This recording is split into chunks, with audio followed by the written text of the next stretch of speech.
my YouTube channel. Seperti judulnya, hari ini kita akan ngebahas tentang dropshipan, cari duit online lewat aplikasi Shopee. Yes, aku mau fokus cerita tentang aplikasi Shopee yang aku gunakan untuk belajar dropship. Sama seperti kalian mungkin pemula-pemula, aku menemukan sebuah masalah ketika aku tidak tahu bahwa birokrasi terbaru dari Shopee adalah tidak bisa lagi yang namanya dropship dari Shopee ke Shopee. Artinya apa, Dit? Artinya kita tidak bisa mencari reseller di Shopee, kemudian kita menjualnya ke Shopee lagi. Ketika itu aku belum tahu ceritanya, guys. Jadi aku punya masalah ketika aku dengan pede aja gitu ya buka akun toko di Shopee seperti ini. Ketika orderannya dateng, oh my god, ternyata aku nggak bisa pesen ke reseller aku lewat Shopee juga. Dan ternyata aku sudah keburu pesen dari Shopee. Hayo, gimana dong? Sedangkan sekarang jadi resi double. Artinya resi double itu buat kalian yang belum familiar, artinya jika kita buka toko di Shopee, lalu ada orang yang belanja sama kita, otomatis si Shopee akan mengeluarkan resi otomatis. Sebenarnya resi itu nanti harus kita print, lalu kita tempelkan di paket yang akan kita kirimkan ke orang yang belanja di toko kita. Misalnya kita pakai jasa kirimnya itu JNE, maka si JNE nanti tinggal scan barcode, otomatis tidak perlu membayar biaya ongkir lagi karena sudah dimasukkan atau sudah include di pembiayaan transfer Shopee yang dilakukan oleh customer kita ke kita. Itu resi pertama. Sedangkan kalau kita belanja ke reseller kita, maka akan keluar resi lagi. Lalu bagaimana dong, Dit? Gimana caranya masalah itu kalau datang ke kamu? Ini dia solusi yang mau aku kasih tahu, dan ini valid banget, baru aku alami di bulan Januari 2021. Jadi cara ini bisa kalian pakai. Mau tahu caranya? Pada waktu itu aku mesan ke Shopee ya, ke reseller aku itu, terus aku ganti alamatnya dengan alamat customer aku, bukan ke rumah aku. Habis itu berarti otomatis dong si reseller kirim ke customer aku. Masalahnya di mana, Dit? Masalahnya adalah resi kita, orang yang belanja di toko kita keluar resi. Nah, resinya ini tidak bisa jalan dong ke dia. Jadi otomatis di handphonenya dia kita belum ngirim, belum melakukan apa-apa. Dan kalau itu tidak kita lakukan pengiriman, maka pihak Shopee bisa membatalkan uangnya masuk ke rekening kita, sementara kita sudah belanja ke reseller kita pakai uang. Nah, lo gimana tuh? Nah, pada masalah ini aku langsung chat reseller aku waktu itu ya.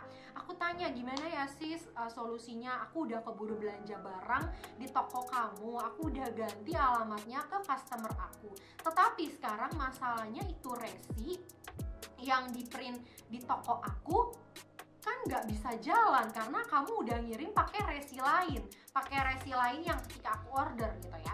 Ternyata dia ngasih saran gini sis, kamu kirim aja sesuatu ke customer kamu, misalnya ucapan terima kasih kah, ucapan say thank you gitu ya, card gitu boleh, pokoknya bukan sesuatu yang mahal sih ya guys ya, jadi jangan rugi juga gitu ya. Nanti kita kirimin say thank you atau ucapan terima kasih sudah belanja di toko kami gitu ya. Lalu kamu kirim si paket ucapan say thank you itu, biasanya kan bentuknya dokumen ya. Kalau aku waktu itu karena kena masalah itu aku kirimnya jadi dokumennya aku taruh di amplop coklat seperti ini nih ya, kalau kita beli di toko fotokopi. Nah, habis itu resi otomatis yang muncul di toko aku print dan aku tempelkan di paket say thank you itu. Jadi aku datang ke JNT waktu itu, bener-bener karena waktu itu kurirnya JNT ya, dia scan barcode aku dan baru deh kelihatan di pihak Shopee-nya atau kelihatan di aplikasi Shopee aku kalau aku sudah mengirim sesuatu ke customer aku.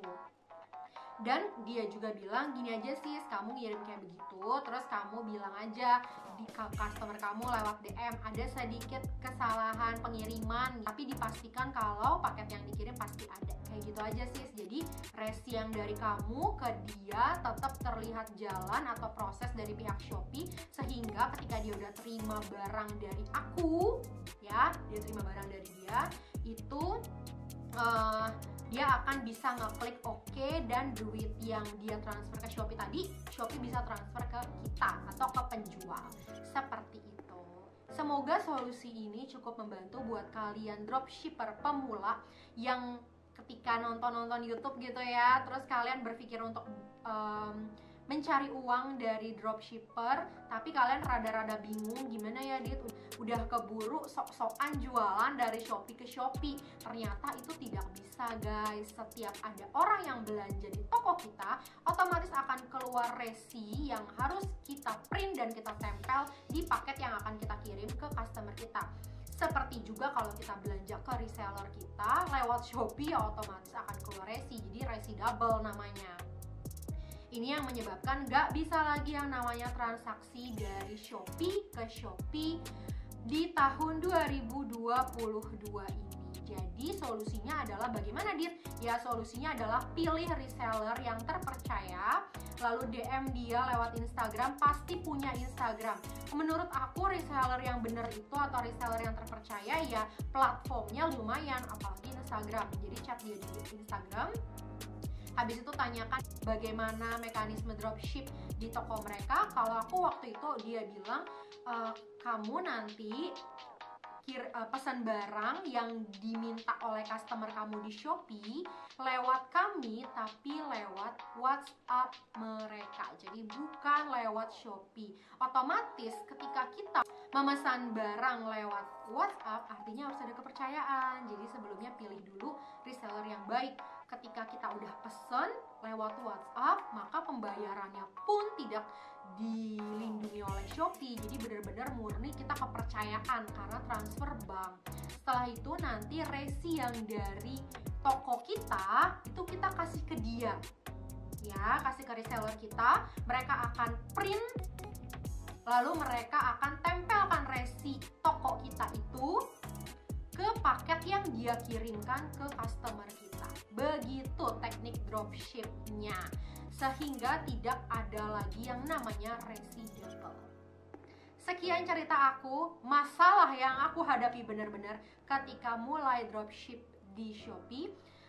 Semoga kalian yang mengalami masalah ini bisa sedikit bernafas lega, karena jujur waktu itu aku sempet aduh gimana nih, panik banget, kaget karena aku belanjanya lumayan sih, ratusan ribu. Jadi kan aku panik ya. Tapi untungnya si reseller aku itu bisa memberikan solusi, dan untungnya customer aku yang dikirimi dari aku greetings card doang dia nggak marah. Yang penting kan barang yang dia mau dari reseller aku dikirim ke rumah dia beneran, kayak gitu.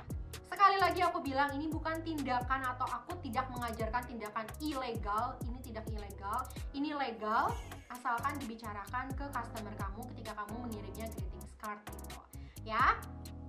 Yuk kita semangat, anak muda harus mulai lagi lihat-lihat opportunity di depan kita untuk menghasilkan uang. Thank you for your attention. Kalau boleh like, comment, dan subscribe kalau kamu suka channel ini supaya kita bisa keep in touch terus-terusan. Thank you for watching. God bless you all. Bye-bye.